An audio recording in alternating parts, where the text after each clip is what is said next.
I was actually in active labour during that park run. You didn't know. She didn't know. When she got to hospital, they're like, you should have been here yesterday. I didn't have a clue at all. But when I went in, they were like, yeah, your waters broke 36 hours ago. And I was like, oh, well, that's good. Been on 2 runs in that time. Hello and welcome to the Runna Podcast. To honour International Women's Day on Sunday, today's episode features 2 incredible women, Hannah and Em from Twice the Health. Together, they offer 2 perspectives on pregnancy and postpartum as runners. Hannah gave birth a year ago, navigating motherhood and competitive running, whilst Em was pregnant at the time of recording and shares her personal insights from her lived experiences and as a qualified nutritionist. Since the recording, Em has given birth and we want to send our huge congratulations from the Runna team. This is a really open, honest and empowering conversation. But before we dive in, I want to do a quick disclaimer that it is such a privilege to be able to have a child. And we know it's not always possible for you to train through pregnancy or postpartum. Everyone's circumstances differ and every experience is valid. Let's get into the episode. Hannah and Em, thank you so much for coming into Runna HQ. How are you both? Yeah, good, thank you. Very well, thank you. Yeah, good. So we have chatted to Hannah really early on when we started doing the Runna podcast. So maybe I'll pass this one over to Em.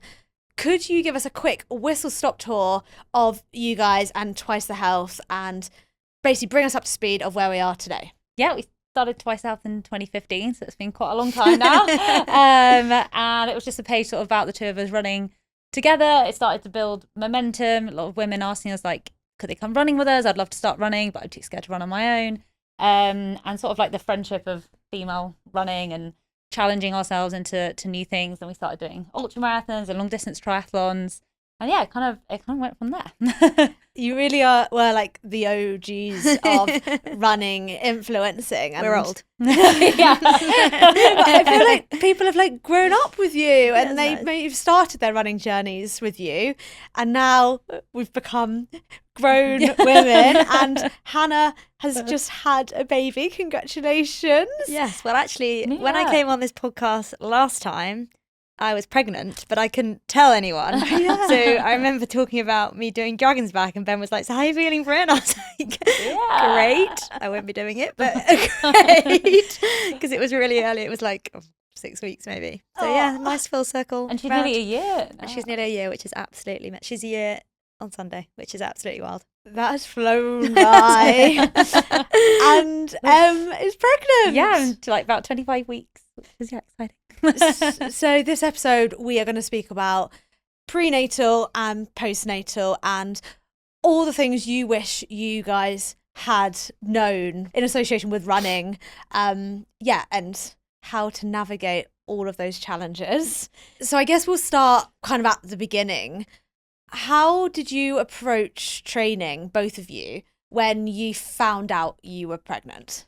I think first thing first, like, it's a massive thing, you know, like it's a lot, you know, you find out and it's this like completely like overwhelming, obviously hopefully happy, joyful moment that you maybe get to share with someone else, or I personally found out by myself, and I think you immediately develop this like protective nature as a woman and as a man, but I think particularly as a woman because you're growing the baby yourself. And so I think just an important thing that we talked about yesterday when we were kind of talking about conversations to have is, to an extent, nothing else matters. As soon as you get that kind of positive test, you recognise that you are about to start this incredible journey, everything else kind of becomes irrelevant. And we'll talk a bit more about that later. But I love running. I really do. And it's a massive part of my life. And I would be completely lost without it. But I actually didn't run very much in like the first, I found out 5 weeks. I actually didn't run very much in the first 2 or 3 weeks. One, I was fortunate I didn't have much sickness, but I did have a little bit of nausea in the first couple of weeks. And also it is completely all consuming, or I certainly found like I couldn't think of anything else. And obviously if you are fortunate enough to be told that you know it's safe to run for you and your baby, it is completely safe activity, assuming that that's kind of signed off by a medical professional or physio or whoever you choose to see. So I knew deep down that, you know, especially as a runner, it's a very normal movement for me. It was probably okay, but I was still filled with, I don't want to say fear, because it wasn't a negative feeling. Yeah, it was just all consuming. You know, all you can think about is the fact you're carrying a baby. You can't think about how life is going to look in 1 week, let alone 1 year. I sought help immediately from a professional, a lady called Anna Ward, who was absolutely brilliant and put in a really good structured strength training program for me. And for me, as I got a bit later down the line, I missed sweating. I missed like high intensity track sessions, that kind of stuff. And I was fortunate enough that I was able to do a bit of that. And when I wanted to and felt good, I did. But she put in like a 30-minute kind of like safe sweat session for me.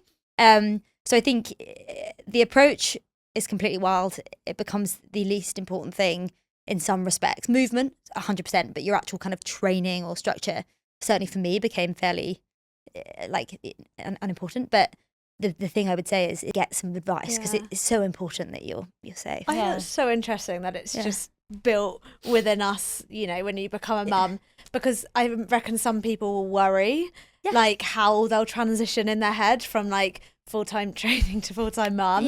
How did you find it? I think it's quite surreal, especially if you do find out quite early.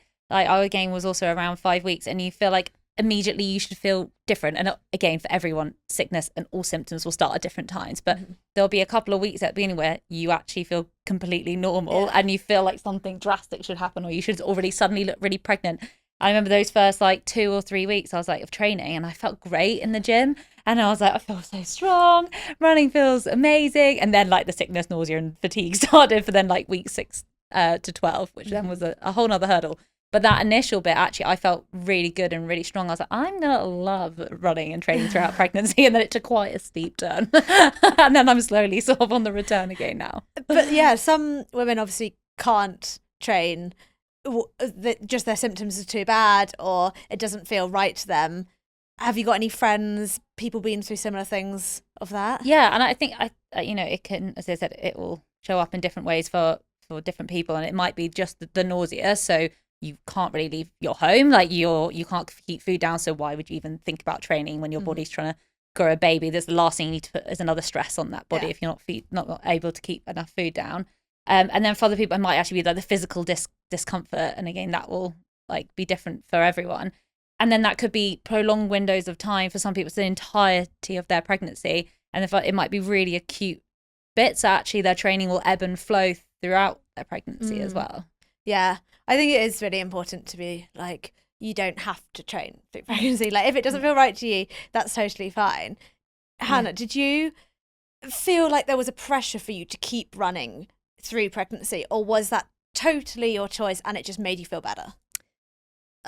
Weirdly, no. And again, I like, maybe not. I recognise it's a huge privilege to be able to have a baby, and I acknowledge that now more than I ever have, having a, I think, very sweet little child.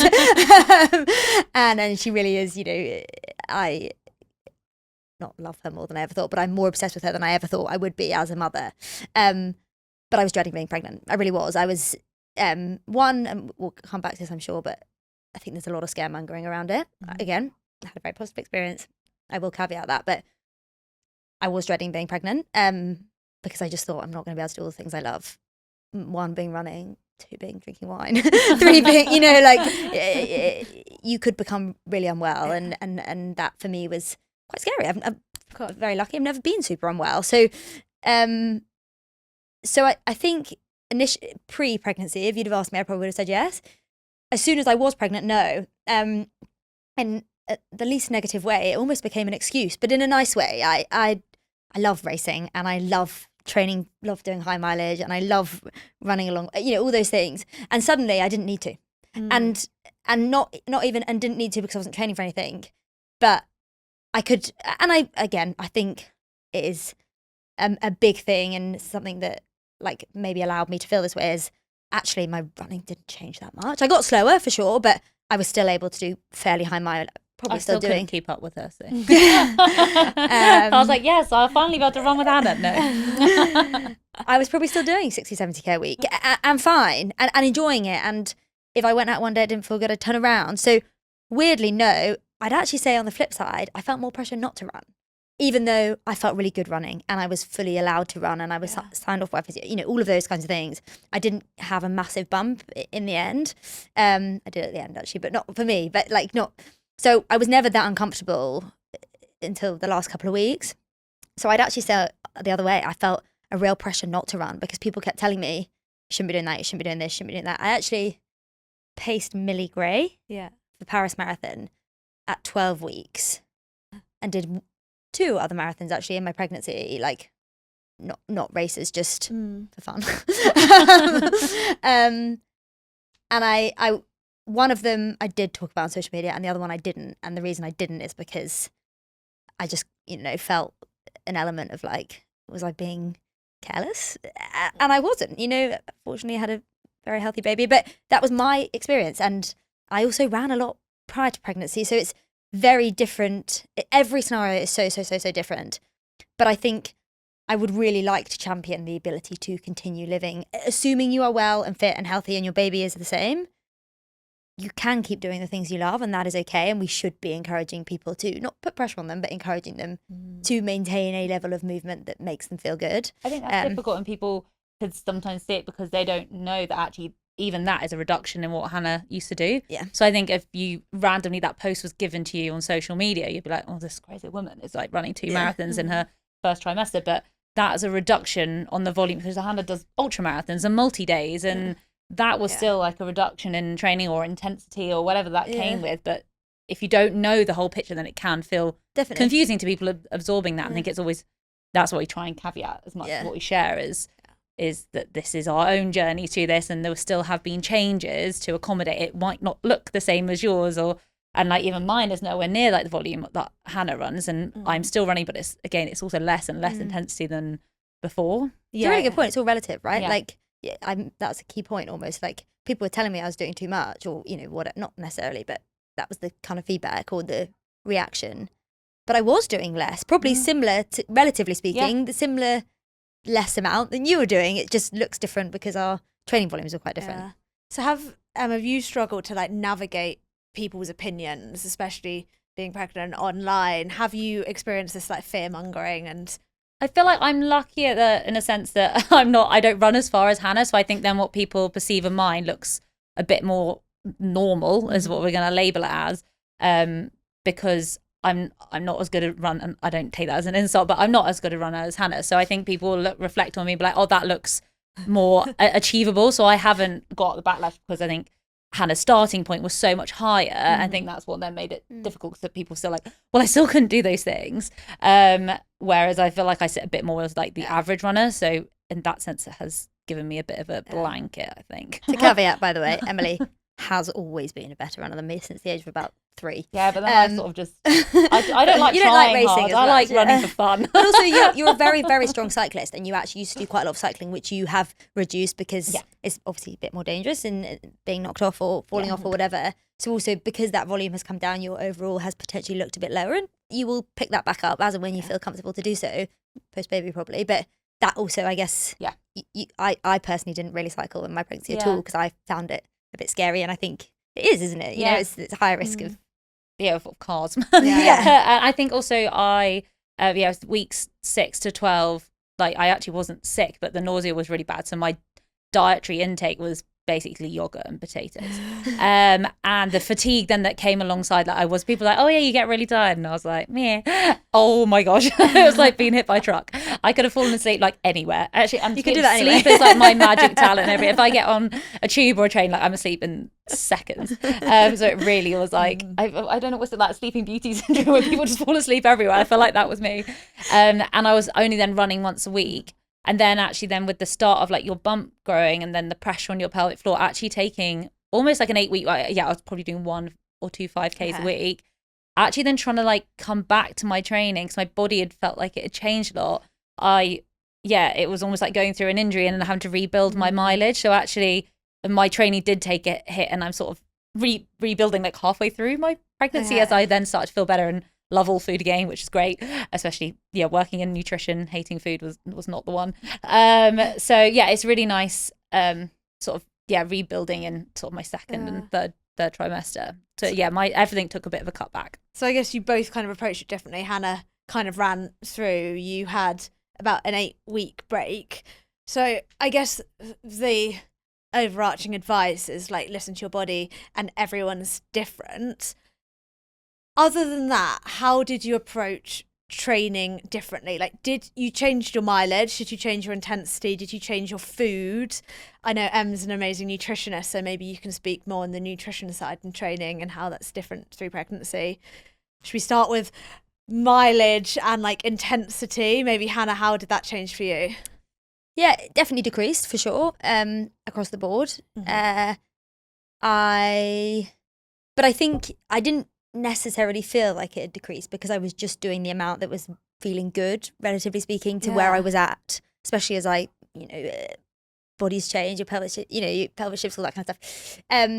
So I think, yes, intensity wise, I think it's a bit of a funny one, and definitely going to caveat with this, I'm not a coach and I'm not like a expert in this space, but there has been a really cool study, which I will try and find because it might be useful to put in, about how you actually can work to a high intensity when you're pregnant. Again, it's all what feels good, know your own body, all that kind of stuff, but you actually can, increase intensity. I still did probably one every 2 weeks, sometimes one every week, harder session. It was always short-ish. Again, relatively speaking, like it was short for me. But I raced the week before I had her. Wow. I think. Yeah. And she was actually third at Parkrun the day she was born. Wow. Well, you did Parkrun the day. Yeah, well, she didn't know. That wasn't a plan. Wow. Just came a little bit. And my waters I was actually in active labour during that Parkrun. She didn't know. When she got to hospital, they're like, you should have been here. Yeah, I didn't have a clue at all. But when I went in, they were like, yeah, your waters broke 36 hours ago. And I was like, oh, well, that's good. Been on 2 runs in that time. Oh my God. And was it hard to like mentally kind of be like, okay, I'm slower? Yes and no.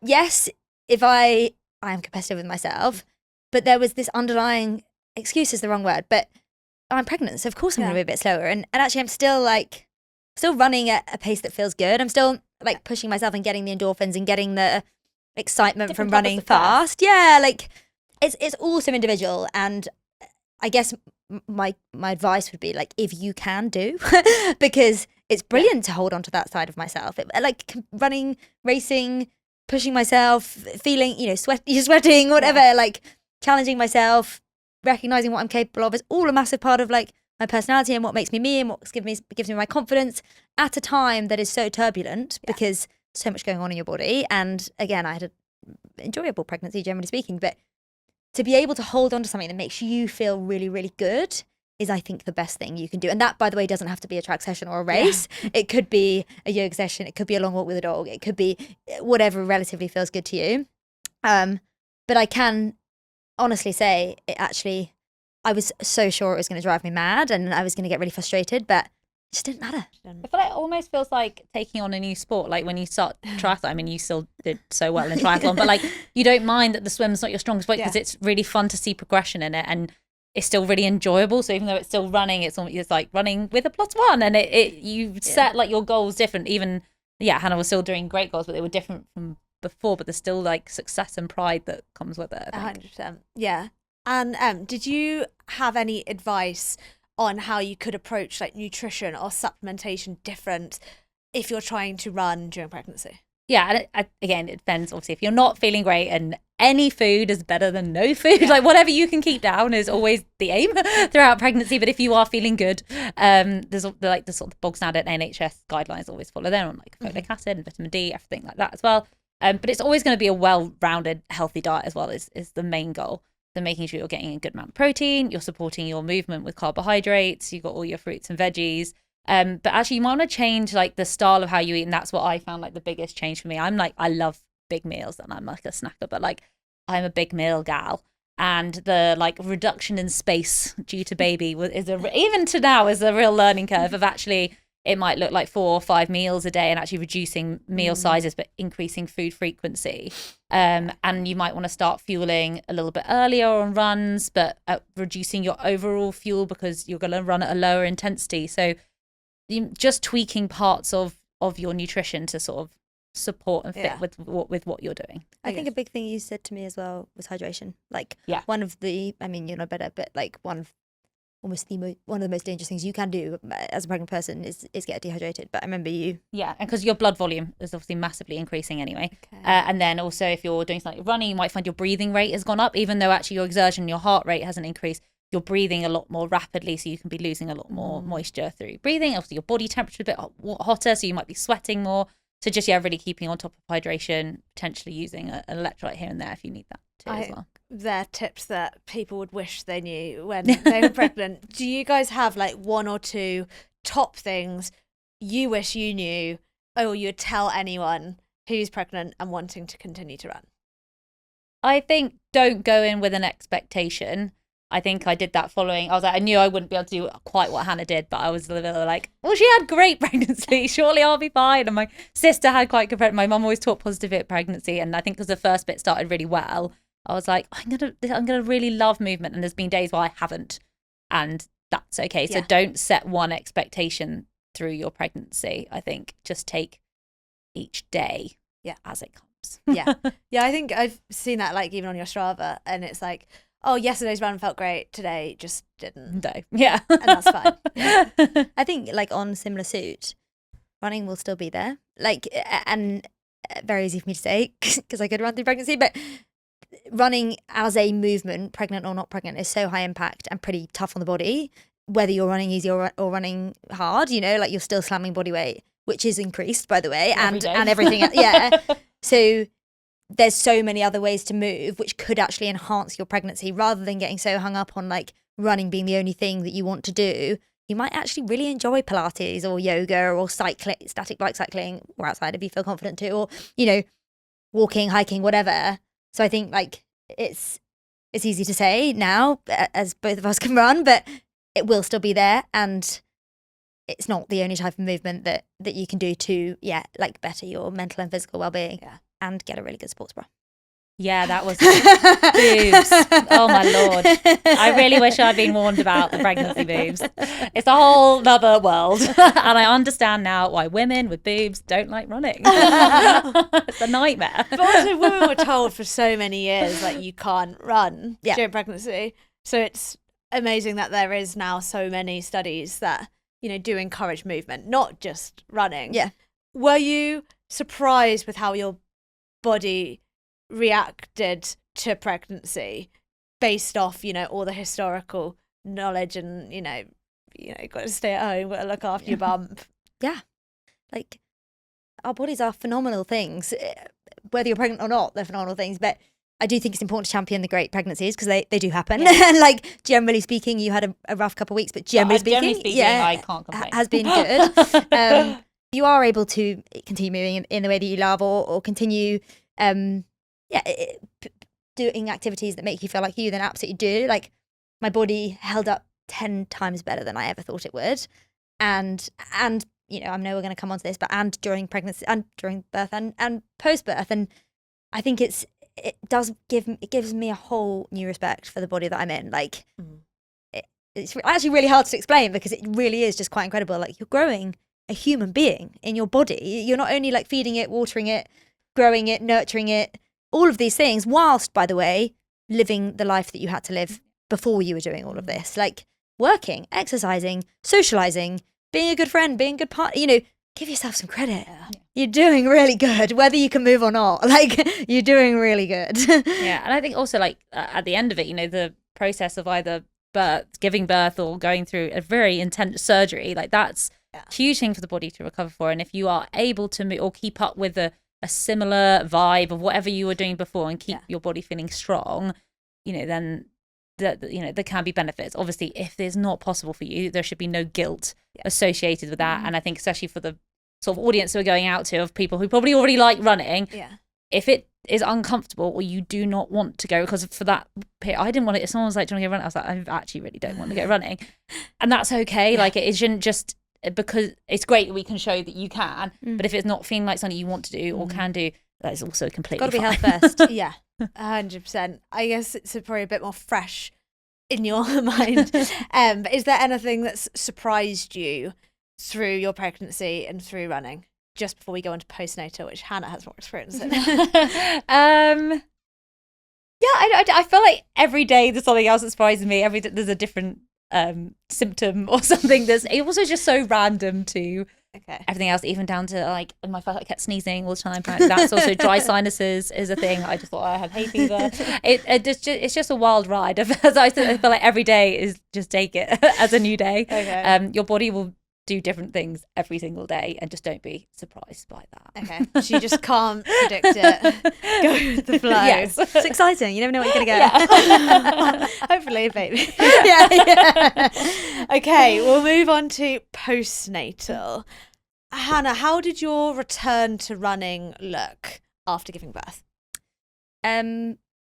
Probably first thing, I elected for a C-section. I feel like I've proven my endurance in marathons.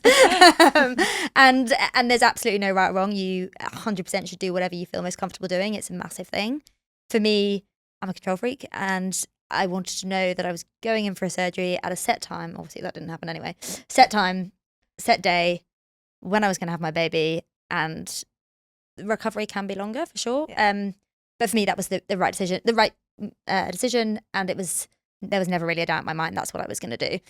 So I had an elective C-section, which, in case people don't know, it means you choose to have a C-section. So obviously you can go through vaginal birth and then go to emergency C-section, unfortunately, sometimes. But yeah, you can also choose. And I don't think it's actually something that's like massively promoted, because there is still a bit, even when I told my midwife, she was like, "Oh, really?" I was like, "Yeah, cut it open." But yeah, it is an option. And I had a really positive experience. Like, again, she came early. I had a sign, so I went to hospital. They told me that she was well and moving and happy, but also that my waters had broken 36 hours ago-ish from what they could see. And they had a slot in half an hour, and I could go in and have my baby, which was 40 hours before I was supposed to have her. Bit of a shock. Not gonna lie, I thought I was going home for a nice night on the sofa.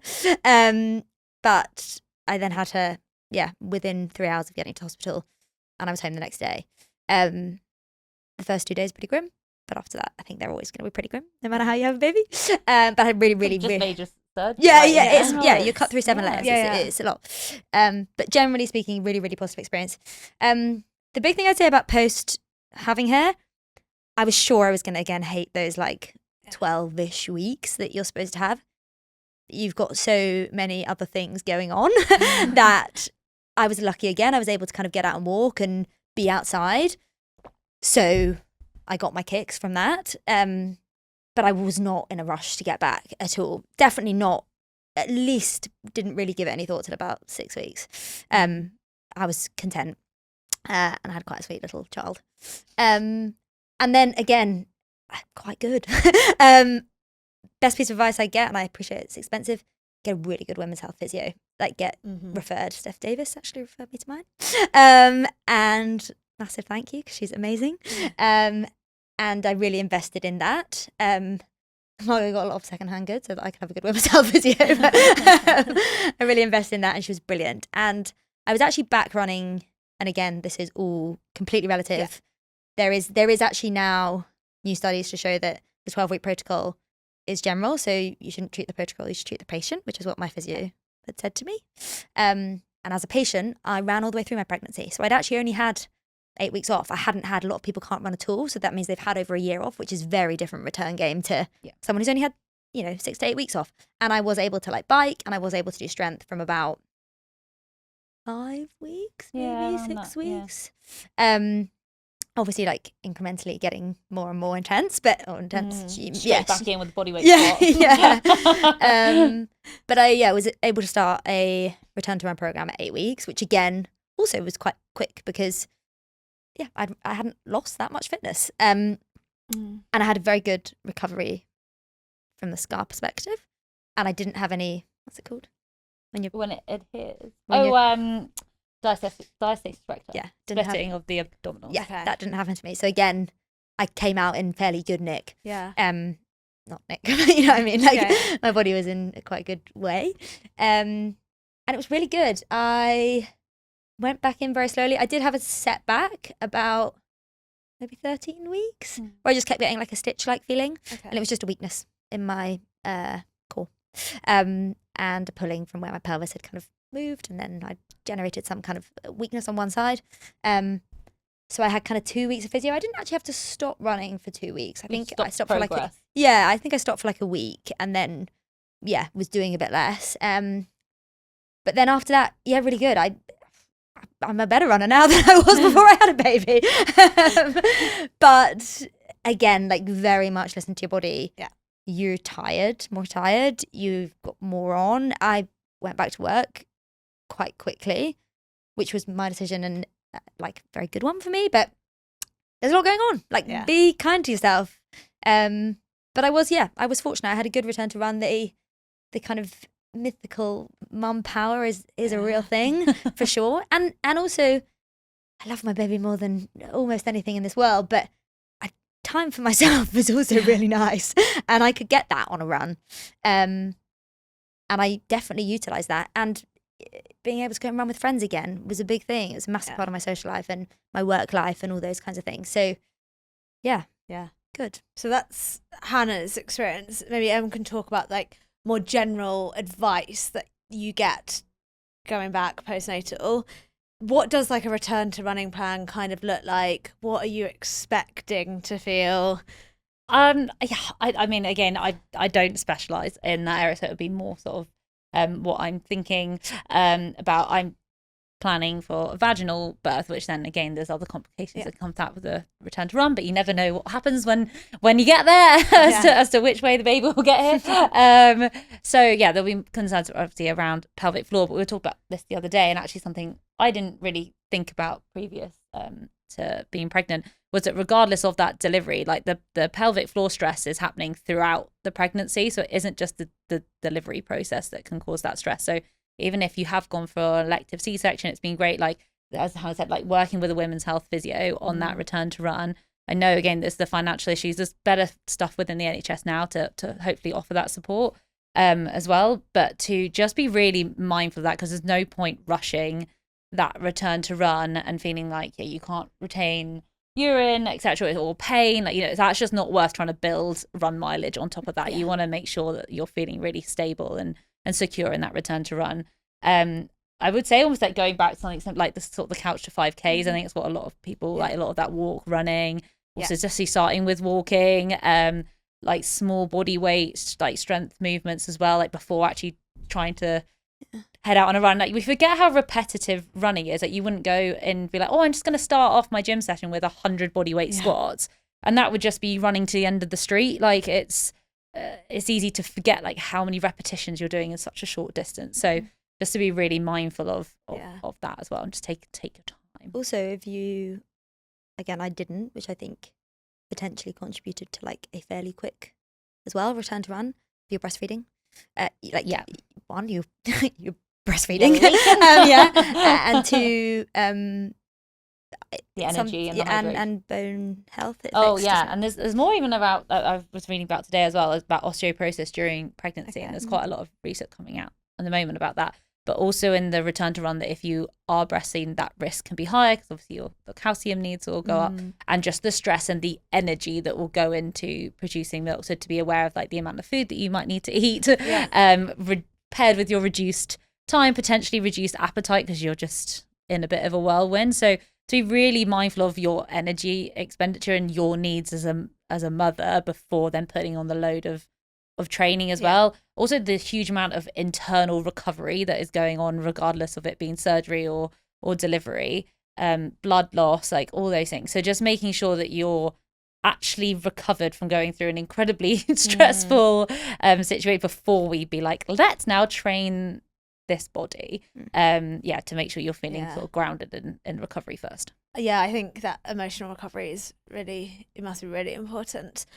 We've spoken about physical surprises and how your body felt. Obviously pregnancy and giving birth is hugely hormonal, like full stop. Were there any surprises in how your hormones were, or how how emotional you were towards running after giving birth, Anna? Yes. Two things on that. I'm not really a crier.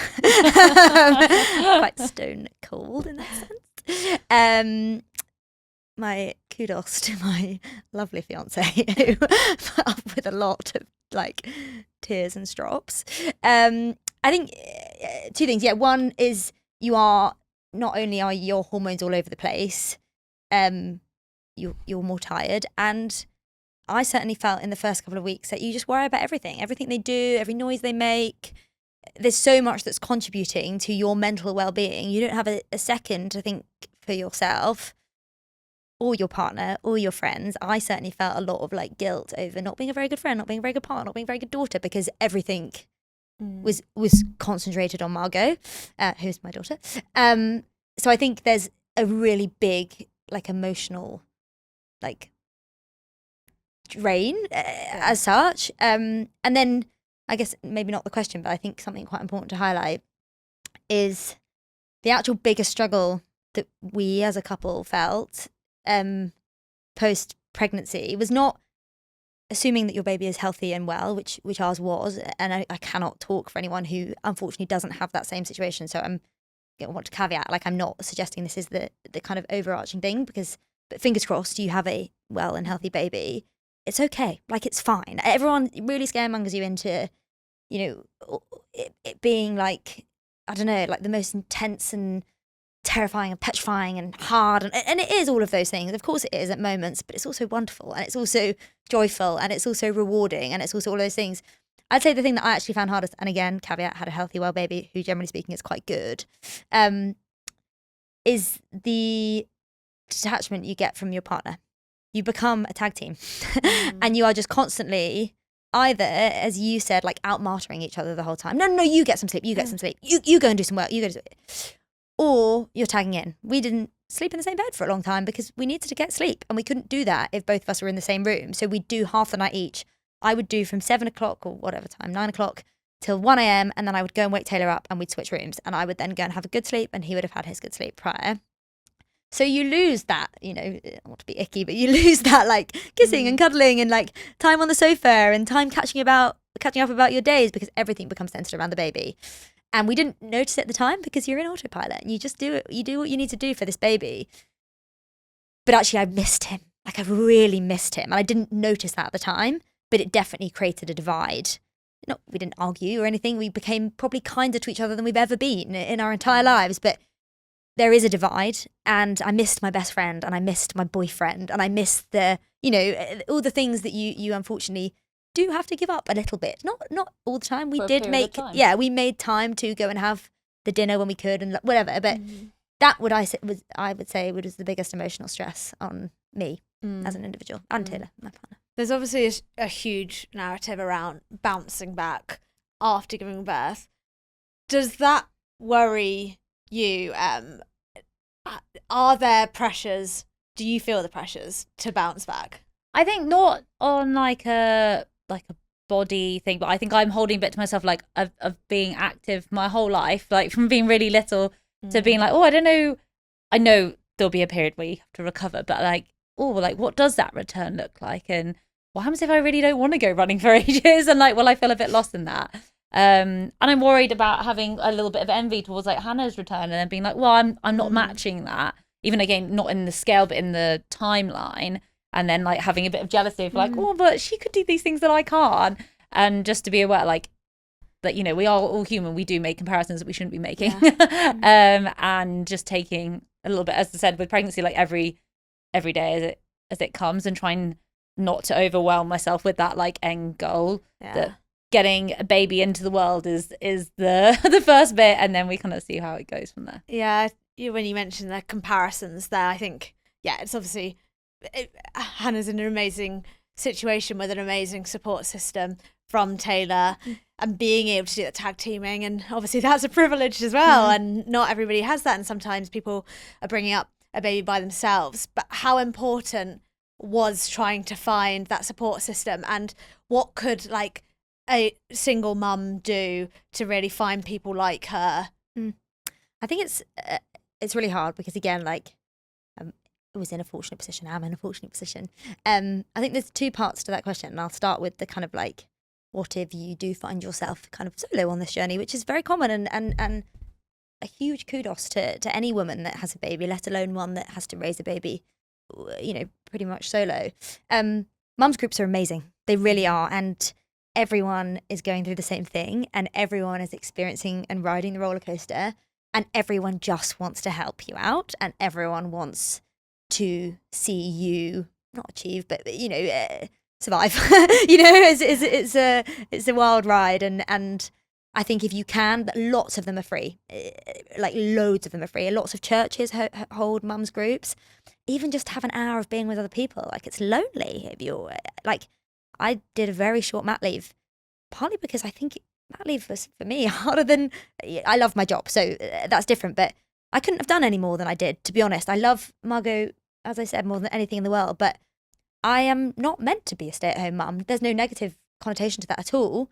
It's just I love my job, and it's a big part of my personality and who I am and what makes me. And I felt that when I had her, I was very ready to be like, no, I want a year off, but I didn't. I couldn't have taken a year off, to be honest, but I didn't want to. But absolutely lean on mum communities.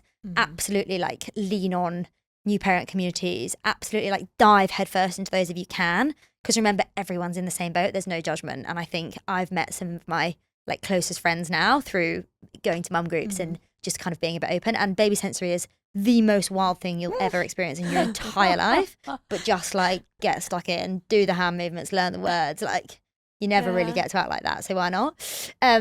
And the second part I'd say, and again, I recognise this is a privileged position, but let your partner or your friend or your mum or your dad or whoever is helping you, if you are lucky enough to have someone, let them help because they can't help if you don't let them. And I was very fortunate in that Taylor was quite hands-on and is very calming presence generally anyway, and wanted to be really involved. And were both self-employed at the time. So we had the flexibility. Taylor was at home. But it meant I had to go away with work when Margot was 3 months, I think, for 3 days, which I was terrified about. One, because I thought everyone was going to judge me and think I was a terrible mother. And two, because I was leaving my baby, which is scary. But it was the best thing I could have done. Like, it gave me 3 days to work, which I loved, to have time for myself, to remember who I was before I was a mum.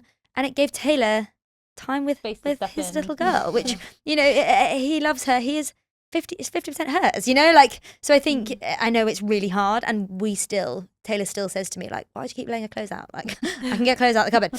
But if you can, and you do have a support network, let them help you, because otherwise, they can't do anything. I think also getting that support network in beforehand. So these are paid for club, but like the NCT, Bump and Baby, and Happy Parent, Happy Baby, something. But there is like free that. NCTs. But there are free ones, and you do like baby classes like 2 months sort of beforehand. So then normally put into like a WhatsApp group with people who are expecting babies at the same time. Because I do feel like if you haven't maybe made some of those connections beforehand, if you're then feeling very overwhelmed up, the last thing you're going to like want to go is go into a room of new people. So I would say maybe try and start that process pre-birth. That's a really valuable tip that I hadn't thought about too. Hannah, you mentioned mum power, mum strength. Did you find that? And is there any research, or have you read anything that actually proves that, or is that just your own experience? I think my general theme throughout my pregnancy and post-pregnancy is I didn't read very much because I didn't want to be scared into a situation that may or may not happen. It was completely out of my control. Of course, you can prep your body, which you've done wonderfully well. Make sure you're strong, make sure you're eating well, make sure you're sleeping well, resting well, looking after yourself and your baby. You can do as much of that as allows. But unfortunately, sometimes, things happen, and I didn't want to know too much that I would then get scared. So Taylor read quite a lot. I didn't read very much. I don't know if there is any science around the real mum power, but what I would say is you develop a resilience, patience, fortitude, like strength, like no other, because not only are you doing something incredibly hard, raising a baby is, whether you have an easy baby or a hard baby, is an incredibly hard and challenging thing. But two, you develop a level of confidence, I think, in that if you allow yourself to sit back and go, I grew a baby, I made a baby, I grew a baby, I birthed a baby, C-section or not, vaginal birth or not, and I am now raising one. you can do anything. It's like when you do a big race, you know, what's that like invincible feeling that you have afterwards? That's the most real I can make it. The other thing I would say, which is maybe a mum power, I did my first marathon 6 months after having Margot. In fact, to the day, pretty much 6 months. And again, like I trained as much as motherhood and work and everything allows, but I trained with no pressure. I had an idea of the time I wanted to run, but it was a 20-minute window and like it was fairly loose. And I knew I could run it. I had run it previously. Like I was going for a time that I had run previously, really. But it just didn't matter. It wasn't that important. What was important is that, you know, the following day I was going to go home and see my little girl. And I am not that person, by the way. Like running is my whole life. Admittedly, like I'm obsessed. But it just didn't matter. And so I went in with a real kind of like, what a privilege that I get to do this. I get 3 hours to myself and then I'm going to go and have a couple of glasses of wine and pretend that I'm 25 again. But I ran the best race I've run I think ever, you know, for me, certainly. I had a brilliant time.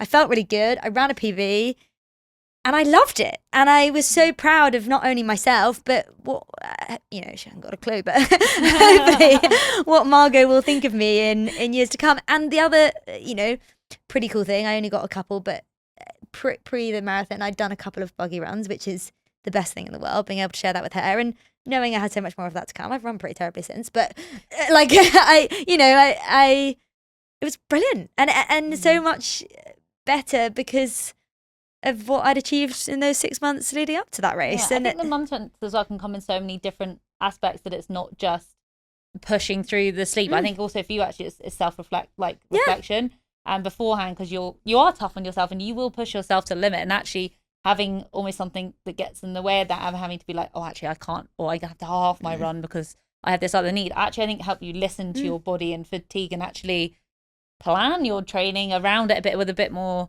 structure or with a bit more compassion. I think that also led to you feeling more free going into that run. So I think the mum strength can come in so many tiers that it isn't just the fortitude. It's like, it's reflection, it's rest, it's all those other bits as well. Yeah. So maybe, but I think it's probably more Margot power than mum power. There's just suddenly something so much bigger in your life than running, which is probably really important. Hannah said that, you know, you're doing all the right things, maybe a bit more prepared than her. Yes. And I also know you love the gym. Do you have any advice for strength training during pregnancy or coming back to strength training after giving birth? Yeah, I think first of all, this is like a personality thing as well. Like I'm always like a bit of an over warrior and like to try and do everything at best. So that's just reigns true as human beings, not just for us with pregnancy. I was like, what's the worst that could happen? I'm like, everything is the worst thing that could happen. I like the two perspectives. Yeah, so that's like the two approaches to life in general. Yeah, so strength. You like your strength training, but Hannah would also say she loves running. I like running and I like the gym. Like, and I think that's sort of as to range true as to why we train the way that we do. And essentially, while I was feeling a bit more fatigued and unwell, I found the gym was something because I could go and I could take my time if I wanted to take a bit more time between sets, reduce the weights. I found that a bit easier than sort of going out on a run and being like, well, should I start walking now because I feel a bit tired? Or like just the thought of starting the run felt very overwhelming. Whereas the gym felt a lot more easy for me to modify. Okay. And Hannah mentioned before, Anna Ward is who we work with. She's a personal trainer, specialises in pre and postnatal as well.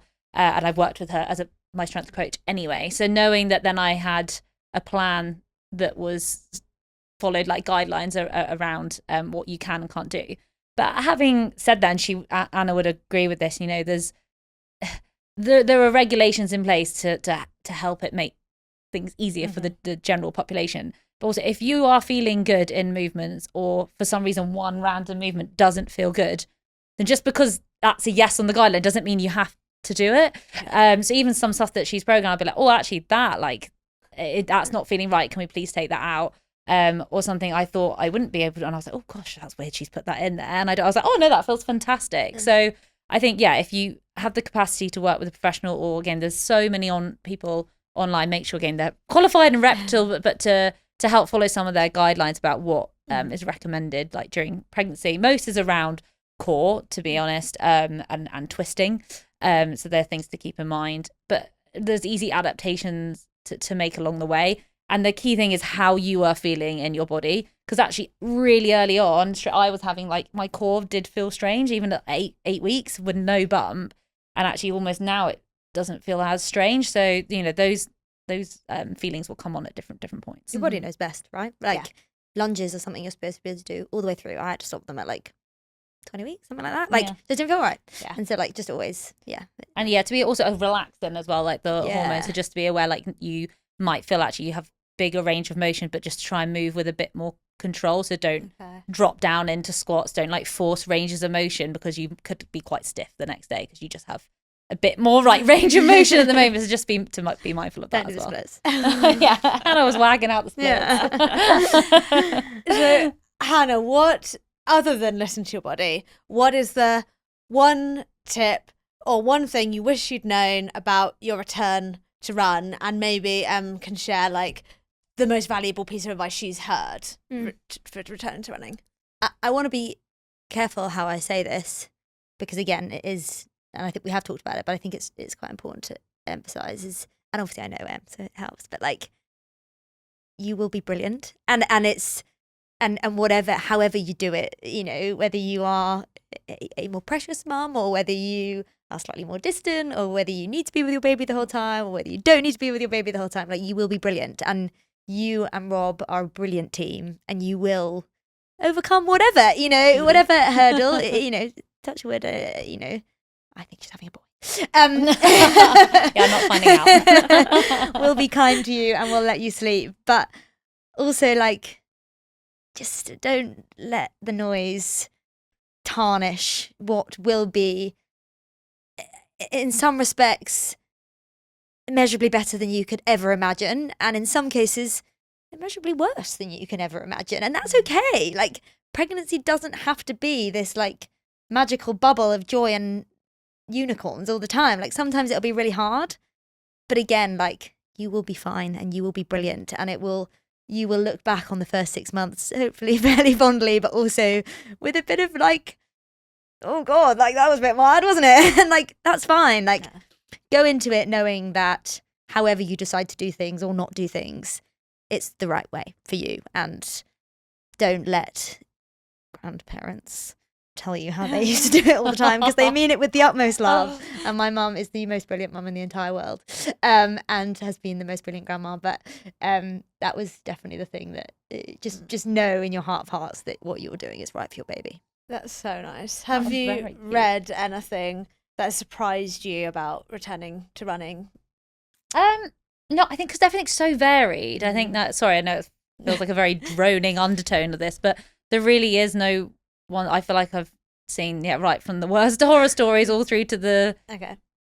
Well, someone was like, one who's run every day for like 10 years, and she ran like the day after she gave birth. I mean, I don't know why you'd ever want to do that, but I feel like I've really seen the whole spectrum. But like, social media, I think, can be a blessing and a curse. You get an answer in seconds, but also you're shown everything, which is sometimes a bit overwhelming. So no, I feel like there's just sometimes it's just so much information. You've seen so many different stories that it feels very overwhelming to know where you're going to sit on that spectrum.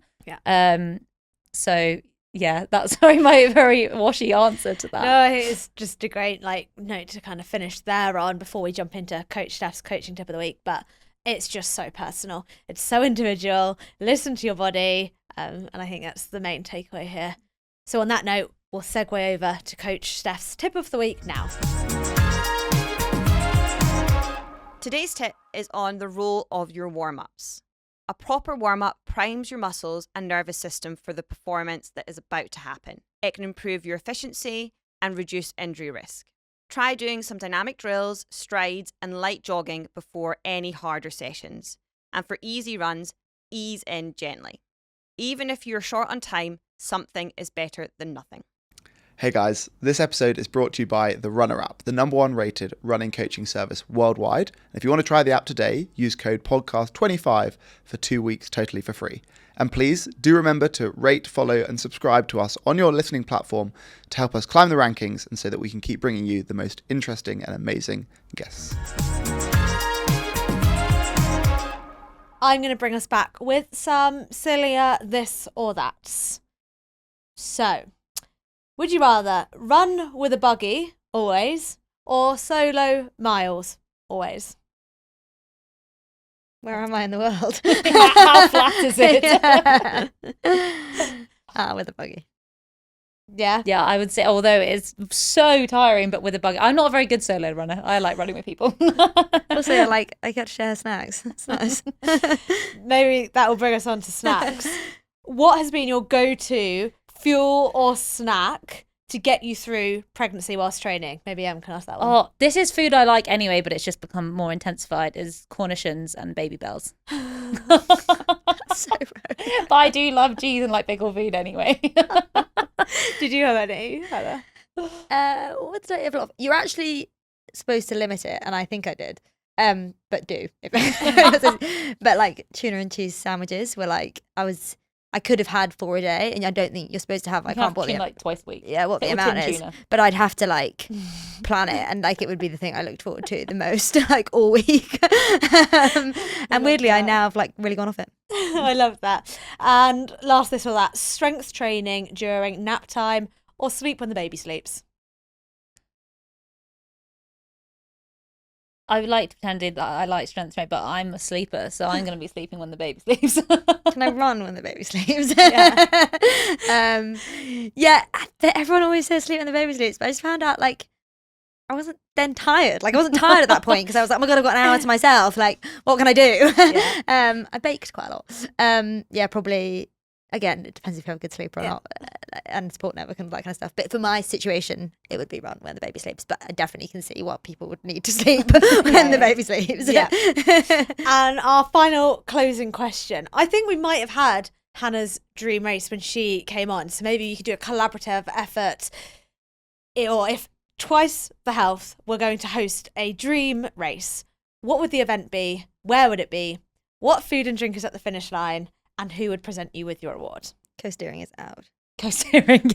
I feel like distance-wise, maybe a 50k, that meets us a bit. That's Each far day enough for for me, 30 but days. Hannah's not too bored that it wasn't too short. What could be cool is doing that loop with your dad's, each of the mountains. Yeah, I was going to say, in Arizona, I Yeah. thought you were going to say peaks. I was going to say Arizona. Arizona. It's nicer weather. So we're Yeah. not doing it with push chairs. No push chairs. A bit too rocky. But the babies are all the checkpoints. But a 50k in Arizona. Yeah.